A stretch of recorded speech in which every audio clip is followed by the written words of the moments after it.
as we all know, can cost a fortune in phone calls. Can you do anything about it? Declan is here with more. Yes, many of us, Bill, get quite the shock when we come home and find a great big fat bill from the phone company lying on the doormat. That's because British users are charged some of the highest roaming charges when we use our mobile phones in Europe. We have to pay our own mobile phone company, we have to pay the foreign mobile phone company, and there is a connection charge in between the two. According to figures from the European Commission, a British holidaymaker in Spain calling home will pay nearly £4 for a 4-minute call. A French tourist will pay less than £1 for the same call. Now, this is something that Europe's regulators want to change. So what do we do about it? Well, first of all, we spoke to one traveller who thought he'd got a good deal, but then got quite a shock when he realised that it wasn't as good as he thought. Hi, my name is David Strang. I'm Managing Director of Wicked Vision. We're a toy company based in London. We manufacture boomerangs and sell them all around the world. And for this reason, I do a lot of travelling abroad.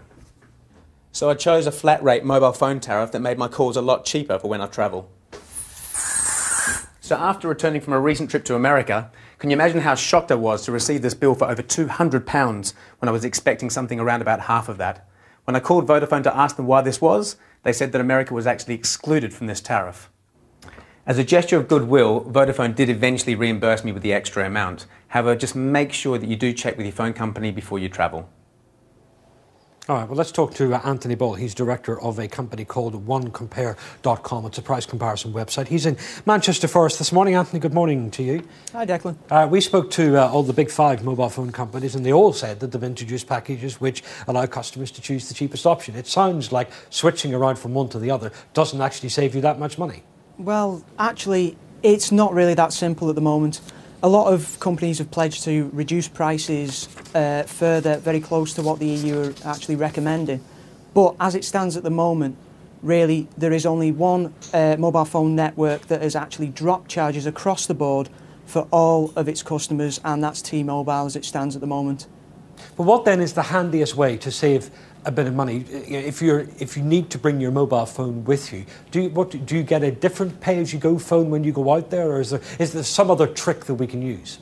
Probably the best trick at the moment is to go and get yourself either a SIM card which is specific to the country that you're going to, or what's called a global SIM card. You don't have to buy these when you get there. You can buy them over the internet now from such companies as simfortravel.com. Buy it before you go and check all the rates. Most importantly, with one of these SIM cards, you won't get charged for receiving calls, which is the important thing, the thing that people don't realise as much.